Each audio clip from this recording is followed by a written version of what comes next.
mainit na balita mga kaboses ng masa, Attorney Trixie ipanalawanag kung bakit hindi kailangan ng ating bansa ang People's Initiative o Chacha Bill. Sa kabilang banda naman ay tanong naman ng mga netizens kung bakit ba ipinipilit itong bill na ito ay syempre daw para mas malaki ang pera ang mailalabas ng Congress na para malaki rin ang makokorap ng mga politiko.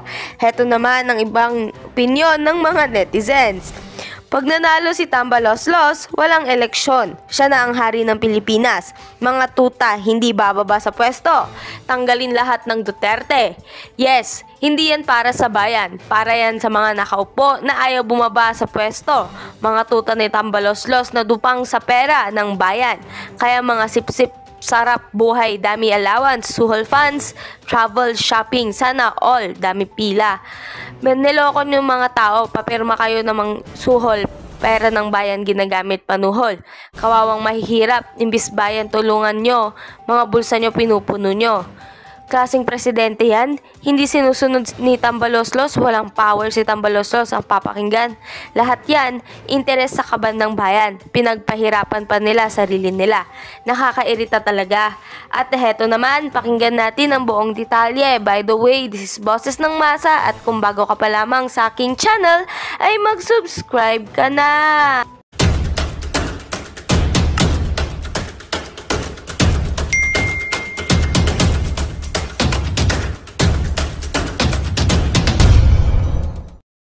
At ang pinipresenta po ninyong ebidensya ay medyo self-serving.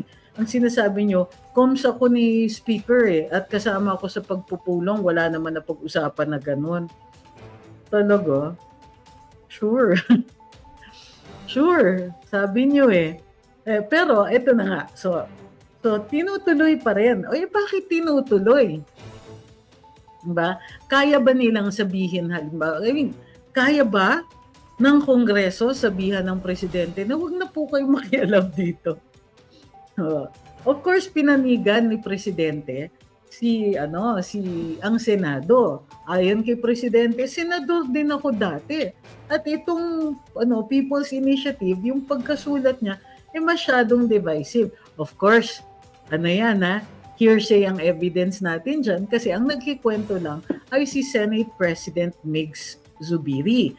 At si Senate President, kino-quote lang niya ang ating Pangulo. So, as far as evidence goes, medyo mahina din yan.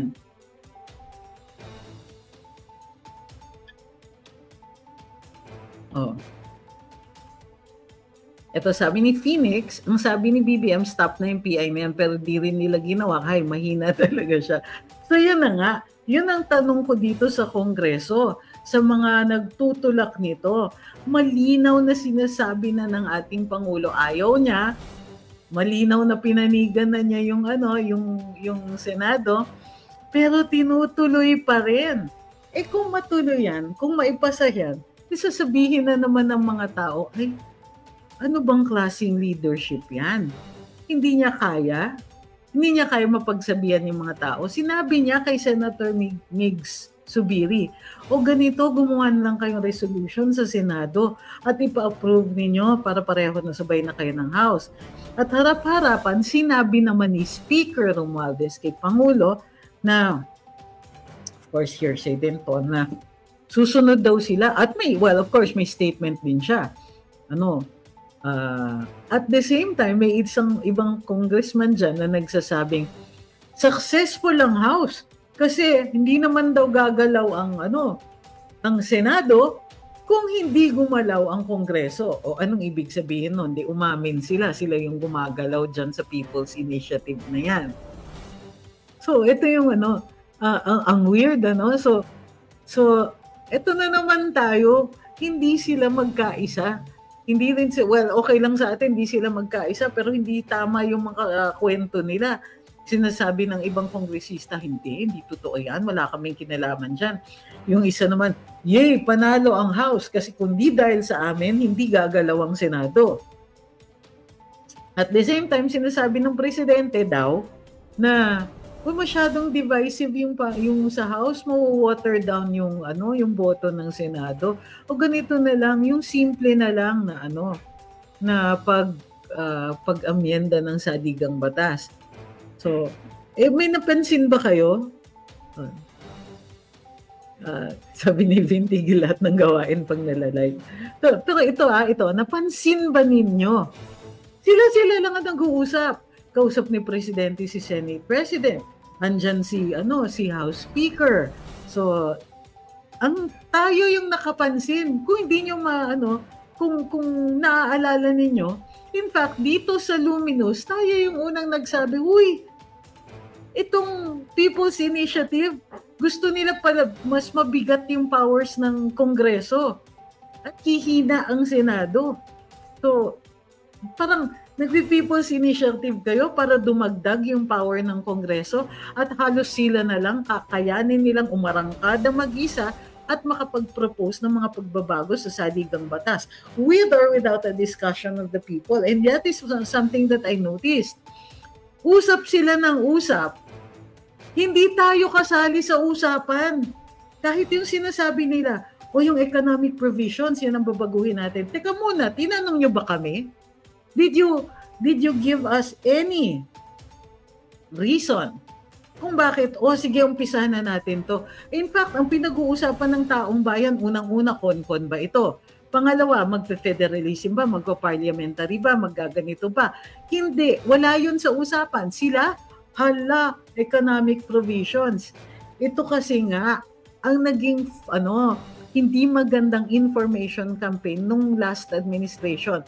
To be fair, hindi naman si Presidente Duterte ang nagsulong ng idea na kailangan baguhin ang economic provisions. May mga grupo lang na nagsasabing yung 60-40 kasi, yung 60-40, parang hindi binasa yung saligang batas. Yung primary protective mechanism yon para dun sa extraction ng natural resources natin.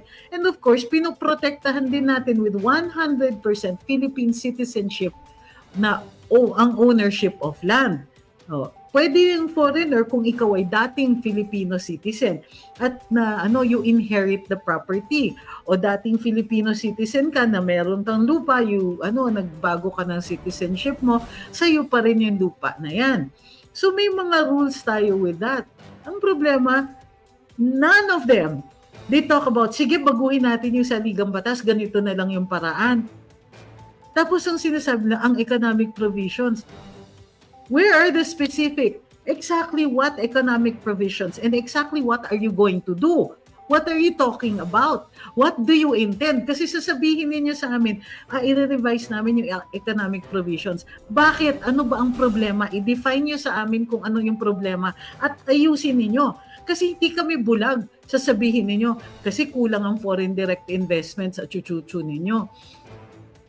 Kulang dahil doon, saligang batas talaga yung nagpigil doon sa foreign direct investment. Inignore ninyo yung mga presyo ng tubig, kuryente, internet, at kahinaan ng internet, kahinaan ng ating mga infrastructure. Kulang ang roads, kulang ang bridges, kulang ang internet, ang daming kulang. Kulang nga sa kuryente sa ibang mga probinsya. Paano tayo maghihikayat? Kahit local investors, hindi natin mahikayat na mag-invest. At bakit?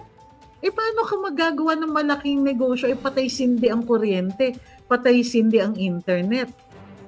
At hindi natin maasahan. Ito na naman, bagsak na bagsak daw ang presyo ng cabbages. Local yan bagsak daw ang presyo. At bakit? Kulang sa cold storage. Hindi naman mabibenta kaagad yan. Pag hindi mo nabenta kaagad, syempre may magne-negotiate, benta mo na lahat yan sa akin, ganito.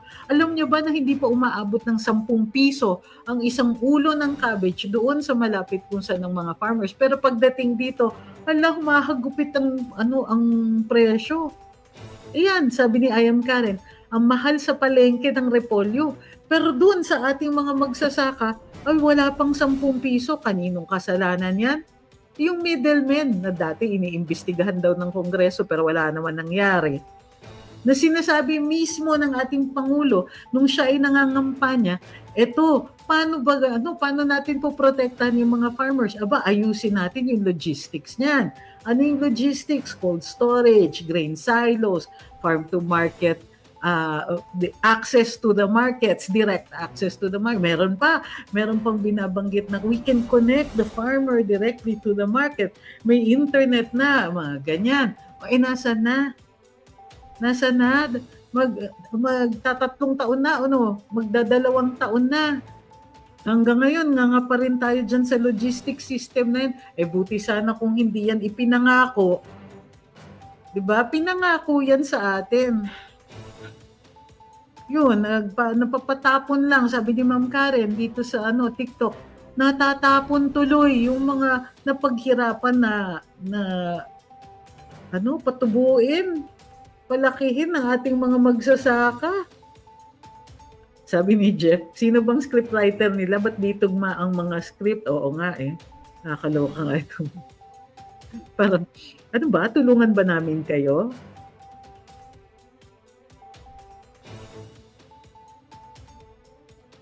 Sabi ni Sayer yun, fake news po. Ano yung fake news? Kwento ba naman? So sabi ni Piping Dilat, ang theory naman niya ay may imprimatur ang Pangulo dyan. Hindi nawala si Speaker Alvarez nung si VP Sara lang ang dahilan. Sabi ni Ayam Karen, edited yung nanalo sa loto. Oo, kasi yung kalendaryo sa likod 2023, tama ba? Isa pang issue yan. Nasaan si Joey? Gusto daw niya mag-co-host dito. Nasaan si Joey? Hindi ko makita.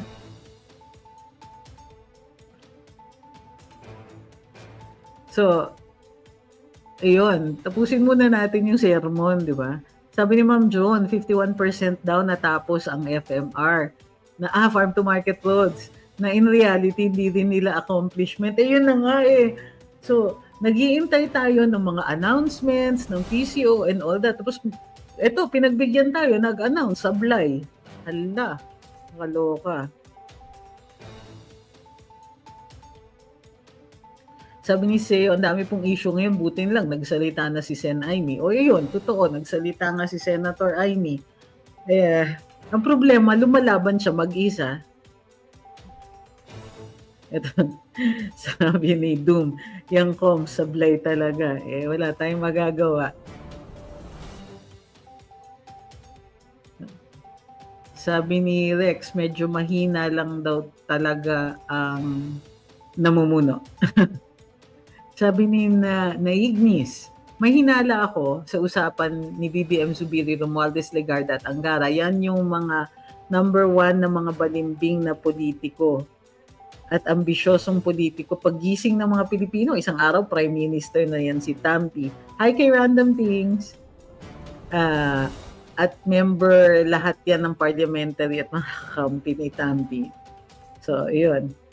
Ang problema, hindi ako makapag-co-host kasi lilitaw lang yan dito sa sa TikTok. Yung TikTok natin, hindi gano'n. Hi Joey, pwede ba dun ka sa kabila kung gusto mo umakyat dito sa pero dito ka sa StreamYard. Kasi hindi, pagka dito ka sa TikTok lilitaw, hindi ka makikita na mas malaki yung mga nanonood dun sa YouTube at saka Facebook at baka hindi ka marinig.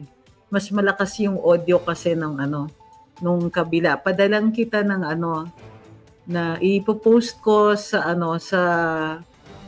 sa YouTube at saka sa Facebook na live yung yung link para makaakyat ka. Para sa StreamYard ka. Yes. Okay. So, yung iba huwag kayo aalis sa TikTok. Masaya naman dyan. Laki ng problema ng bansa. Sabi ni Pinoy ako, talamak ang korupsyon. Buti may mga taong nakikita ang problema ng bansa. Ayun na nga Pero inaaway tayo. Hi kay Ma'am Pinay. Joey is Joy DeVive. She's also another vlogger. Madalas sila ni Sas na nagla-live din. Tapos sabi ni Ryan Lampitok, halatang-halata na talaga si Don Betor, no? O isa pa 'yon, 'di ba? Ang sistema yung betting system, itong sweepstakes, itong sa PAGCOR, may trust rin tayo diyan. So, dun sa trust natin, Yueki is asking if you can stream the YT feed. Pwede naman po, pero mas maigi kung cross-post tayo. Nasaan ka? Nasa ano ka? Nasa TikTok ka. Pwede naman, try nyo ngayon, pero lalabo yan kung ano mo lang, i-stream mo to your unit. Sayang walang cross-posting sa TikTok, ano? Go lang. So uli i-recap natin so far yung mga sinasabi natin dito para makahabol yung mga bagong dating. Okay? Unang-una, may People's Initiative. Yung People's Initiative, lalawak yung powers ng Kongreso. So nagsumbong si Senado, Senator Migs pumunta kay Presidente.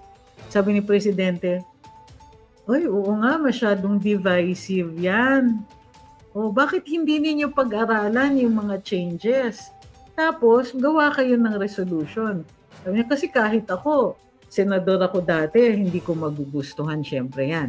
Take note ang pinansin ng Presidente yung concern ng Senado na ma-water down yung votes nila. Pero yung issue na mention din naman daw pala yung yung sa may bayad-bayad, ganyan, baka hindi credible and so on. Yun. Pagkatapos, eto na nga. Shortly after that, eto may mga in defense of the House. Militaw mga congressmen rin ang nagde-defend sa House. Ito yung nakakatawa dyan. Itong mga kongresista, dinidefend nila yung House. Hindi totoo yan. Hindi namin pasimuno yung People's Initiative na yan. Hindi kami yan. Tapos may isang congressman naman na nagsabing, ayan, waging-wagi ang House kasi gagalaw lang naman ang Senate kung hindi naman gagalaw ang Senate kung hindi kami gumalaw. Hala, ayan. Ito Joey. Ayan na, So ito, ano ngayon ang nangyayari? Si Congressman Tulfo pa ang sabi, hindi, walang kinalaman diyan ang ating ang speaker. Kasi sa ni speaker at nagpupulong kami, wala naman na pag-usapan na ganon. Oy, tama, ang galing ng ebidensya niya, sir. So, that plus the issue na, hello, Combs kayo ni speaker. Na, okay, sige, okay lang. Hindi naman illegal, pero medyo kakaiba. But in all of that discussion, the President talking to Senator Migs, andyan si Speaker and so on, not a single one of them mentioned yung participation natin sa charter change. Wala ni isa sa kanila na nagbanggit ng charter change through constitutional convention. Gusto nila Constituent Assembly kasi daw mura at mas mabilis. Unang-una, hindi necessarily mas magaling yung mas mabilis. Pangalawa, hindi necessarily mas magaling yung mas mura. Kasi tignan nyo yung gawa ninyo as usual, hindi kami kasali sa usapan. 'Di ba? Hindi na naman kasali ang taong bayan, hindi na naman tayo binabanggit. Concerns ba natin ang talagang gusto ninyo o yung concerns